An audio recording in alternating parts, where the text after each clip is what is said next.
let me go ahead and introduce our next speaker, our next distinguished teacher. We have known each other for a long time. He's an amazing teacher joining us all the way from Sweden.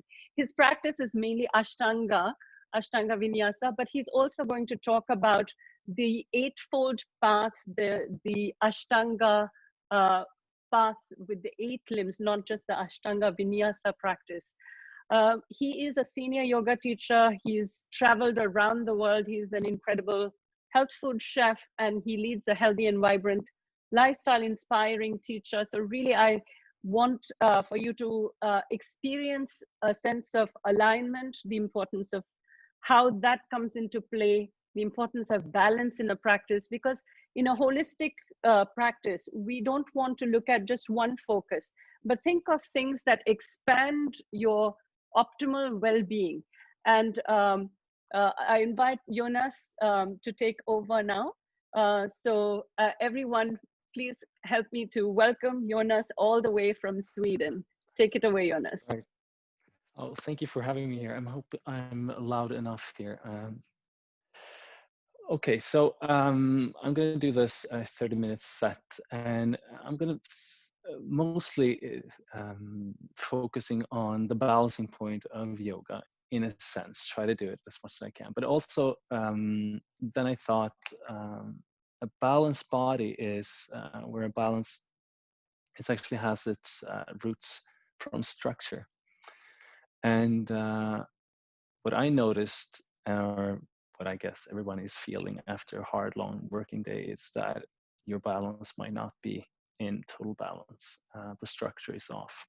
So posture is really important, and yoga can actually help with that. So I'm going to focus a little bit on the postural aspects of yoga, or actually how you can improve your posture with just yoga asana. But also talk a little bit about that balancing point in general in yoga, and also touch a little bit on the 8 limbs of yoga, which is actually the correct path of yoga. So yoga is today a little bit known for, or the modern yoga is what you think it might be. You're looking at Instagram, you think yoga positions and asana and whatever in that realm. But yoga classically is actually an 8-step path to actually spiritual enlightenment. So it's a very spiritual practice in a sense. All right, but talk a little bit about balance in general. So your body is always looking for the optimal balance point. And this happens in physiology, and it's called homeostasis. The body's looking for the perfect mix of hormones in your body, or regulating temperature, blood flow, anything. And this is also happens in yoga. So yoga always wants to bring you into balance. And it's not just through kind of affecting the whole dimension of being, which in yoga is called the koshas. You have 5 different layers of your being. The first actually being the physical body. Then you have the energy level, which you can actually manipulate through breath, through pranayama, and further on, go deeper and deeper. But it's also how you just kind of relate in general to life and to others, and also into yoga practice in general. And modern yoga has its roots from a tradition called the Hatha yoga tradition. And Hatha literally actually means forceful or willful. You're actually putting your attention to something. You're creating something. But to kind of create that balance point, you want to apply the right amount of effort. If you applying too less, nothing really will happen. Too much, you're overcooking things. And in yoga, we can find, or actually in yoga asana, we can actually find this through a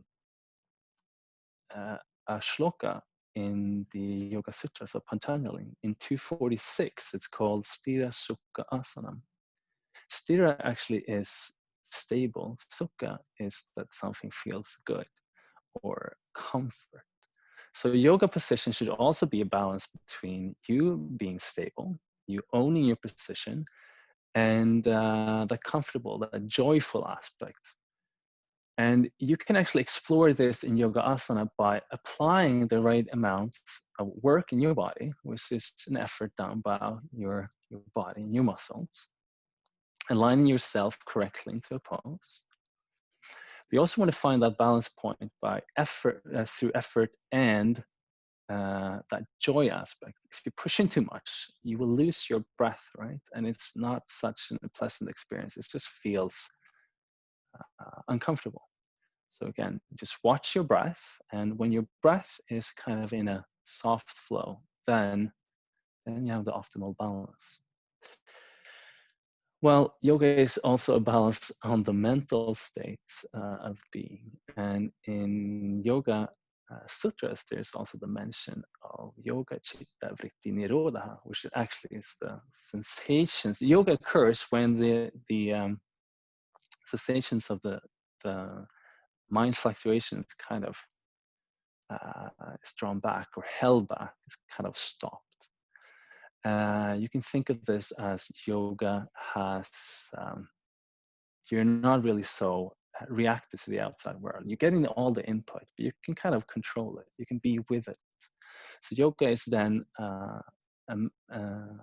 balanced mind in a sense. You're calm, but you're yet awake. And but yoga is also a balance of being in a sense. And in Shloka 133, we're taught kind of 4 aspects of interacting with other people.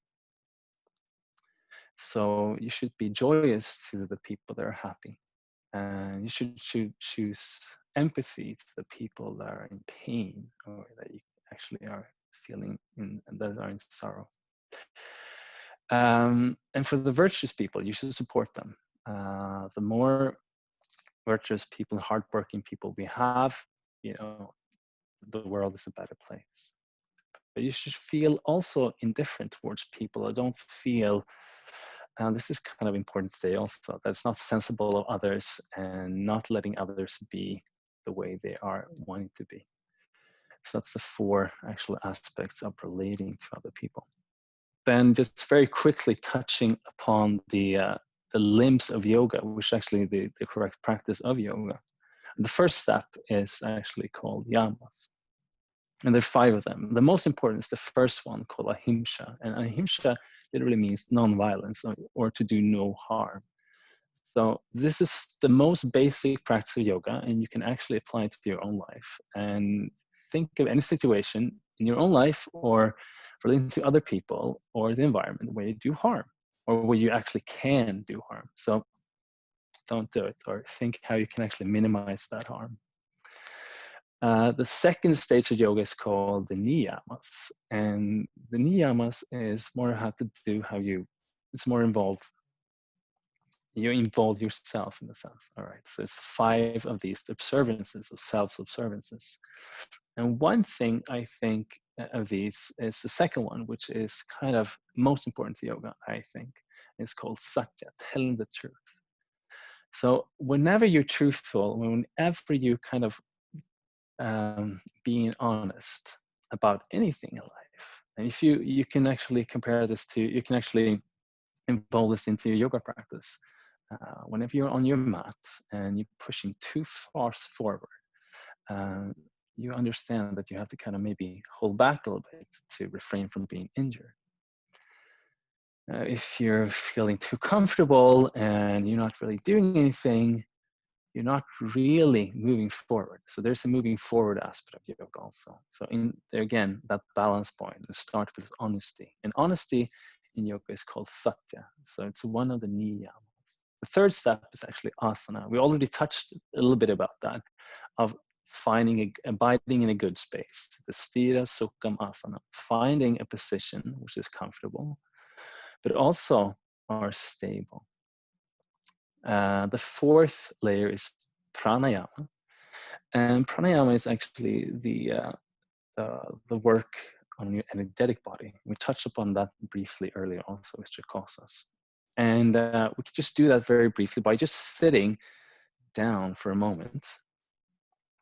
And I'm sitting in cross-legged position, but you can also sit in what's called Vajrasana, which is kind of your thunderbolt pose, very simply sitting onto your heels, or like this. And pranayama is actually you controlling your energetic layers into your body, or energetic paths into the body, called different nadis, very similar to the meridian lines in Asian Eastern medicine. Sorry. So I'm placing my hands down to the legs, and I'm rolling my shoulders up and back, and then I'm just dropping the shoulder blades. Now, close your eyes, and you're going to take a deep breath, and you're just going to extend the breath back and forth. So just taking a long, deep breath, you're going to inhale, and you're exhaling. Again, just inhaling and exhale. So the yogic breath, there's different ways to looking at this, but one way of kind of activating the entire body as you're breathing is to place your hands onto your sternum, or actually off your sternum. So track your ribs up and just underneath your chest muscles, and keep your hands there. So there's small muscles called the intercostal muscles here, and they can actually support you into your in-breath. So diaphragm does mostly of the heavy lifting, but here you can actually slowly try to feel a little bit of a assisted work for the breath. So you're just going to keep your hands, your fingers onto the ribs. And as you inhale, try to separate your fingers by just breathing. So basically, you just want to take a long, deep breath,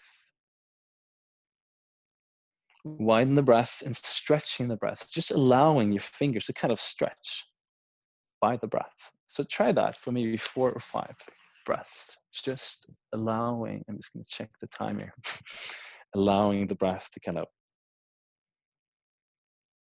open, move back and forth a few times.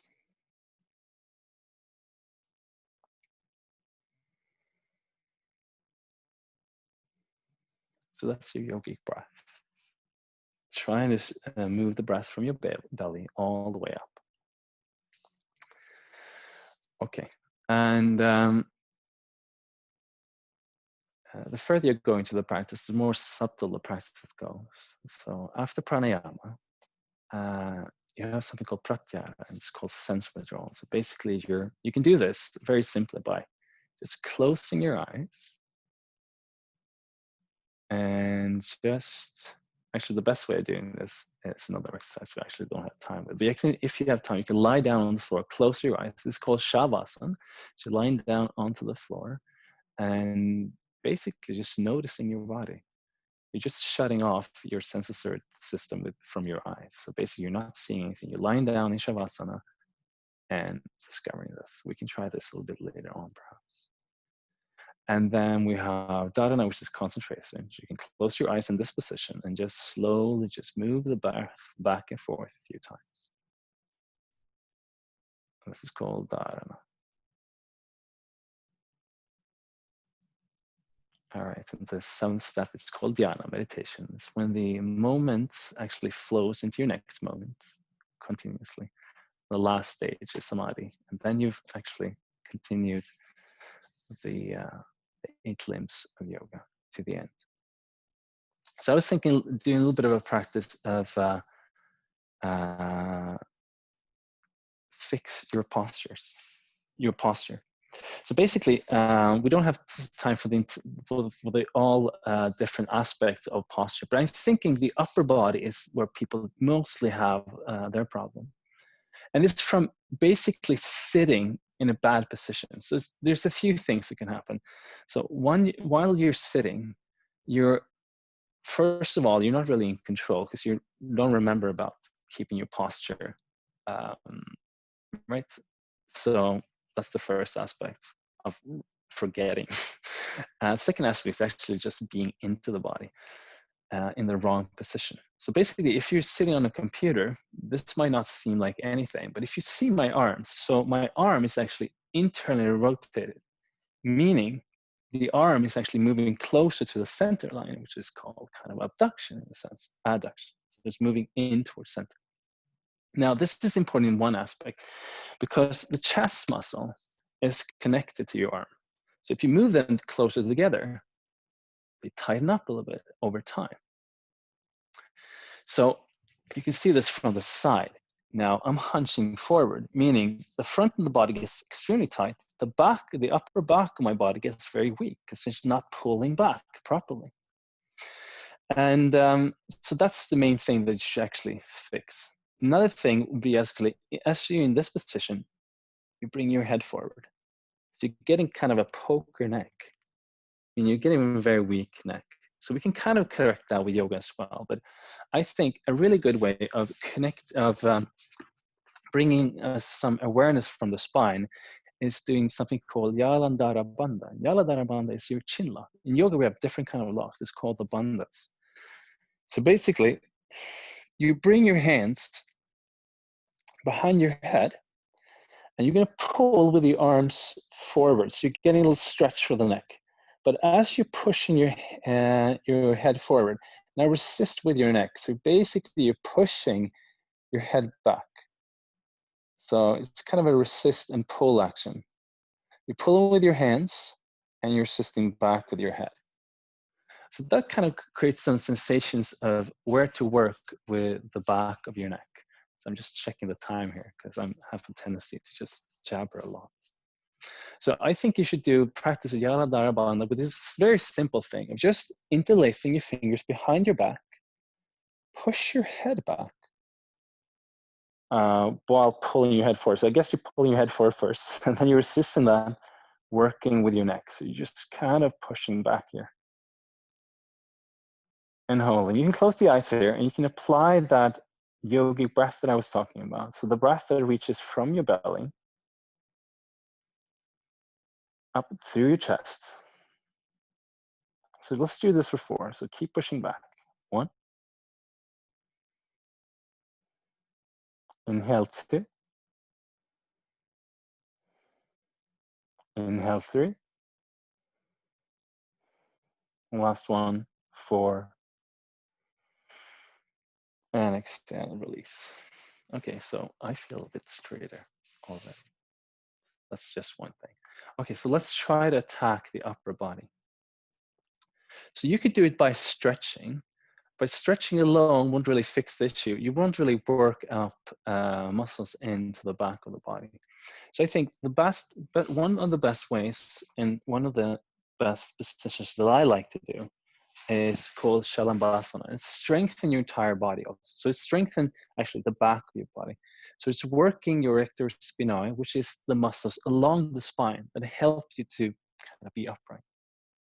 So you're going to be lying down onto your belly, and actually another postural problem is also really weak glutes and hamstrings. So you can actually apply this. You can lift your legs at the same time, or don't worry about it. Just keep your hands to the side here. So Shalabhasana is the locust pose. Move your shoulders up and back, and then slowly just lift your belly. And just try, or not lift your chest, you're gonna lift your chest. And you can do this for anywhere from like 8 to 10 breaths. Literally, you want to be able to do this for 2 minutes, which is 30 breaths. So then you lift your legs also. You should be able to do this position for 2 minutes. So when you can do this position for 2 minutes, your glutes are working well, the upper back is working well. Basically, you should, in the end, be here. So this is your goal. Can you do this for 2 minutes? That's 30 breaths. You should try one day. All right, so that's Shalabhasana. You can just come down, rest the forehead onto the floor. You can start off by almost like a little cobra-like position. Come up with your fingertips and just lift your chest and hold it like there. Now, if you want to put more emphasis on working the rhomboids and the upper back, you're gently letting go of the hands and just keeping this position just for a few moments. So maybe we'll do that for another 2 breaths. And exhale. Good. An excellent position is upward dog. I'm keeping my toes curled here. And in yoga, this is called Urdhva Mukha Svanasana, the upward facing dog. So I spread my fingers. I'm going to keep my hips down onto the floor. That's not really how this is taught. But you're going to straighten your arms here. You're going to come up. The most important aspect is not to round the shoulders forward. Basically, applying that work, the opposite work, moving the shoulders back. You can hold this anywhere from 4 to 5 breaths, and then slowly coming down again. Now, so what happens when you start to move the shoulders back? Okay, so you're getting a little bit of a work into the upper spine here. But if you start to spin the shoulders, my arms out, you're getting the opposite of the computer arms, right? So the shoulders, the problem is that we have the shoulders rotated forward. Now, if you start to spin the arms out as you do an upper dog, again, you're providing the opposite movement that you're in while you're on your computer. So that will strengthen your rotator cuff muscles and will help with an upright posture. So we're gonna try that again. You're gonna be all the way down onto the floor, onto your belly. You're gonna spread your fingers and roll your shoulders up. So lifting the shoulders up away from the floor. And again, that's the opposite direction of where they are in real life. Then you can move the shoulders down away from your ears. Then push your hands into the floor. Take your chin in, draw your navel in, coming all the way up, and then spin the shoulders back and hold that for a moment. You can also just go slowly down here, halfway, and then all the way up again, and lifting. And again, slowly coming down. Take a deep breath, inhale, and exhale, coming all the way down. You can apply that kind of movement also in Shalabhasana, so lifting your legs, this is more advanced, and keeping the arms ahead in front of you. So this is one version of Shalabhasana, but in this version, we keep the arms at a 90-degree angle. Now push the back of the hand up towards the ceiling and push the inside of the elbow down. Again, just creating that work into the back of the shoulder. And hold that for a few more breaths. And exhale. You can combine that with the upward dog movement of the curled toes. And exhale, chin in, navel in, and we're back into Vajrasana. So I'm looking at the time here. I guess I'm soon up. So that's your shoulders being back. Okay, so one of the best positions in general that you can actually do that day and without actually warm up is called Purvottanasana. And I'll show two different versions. So both of them helps you with posture for the upper back, but also I guess will actually strengthen the back of the thighs and your glutes, which will save the lower back. So this is also great if you have back issues, lower back issues. This is extremely healing. So to do this, you're going to line your right foot to the inside of the left knee, and you're going to draw your shoulders slightly back and push your feet into the floor, and you're going to come up.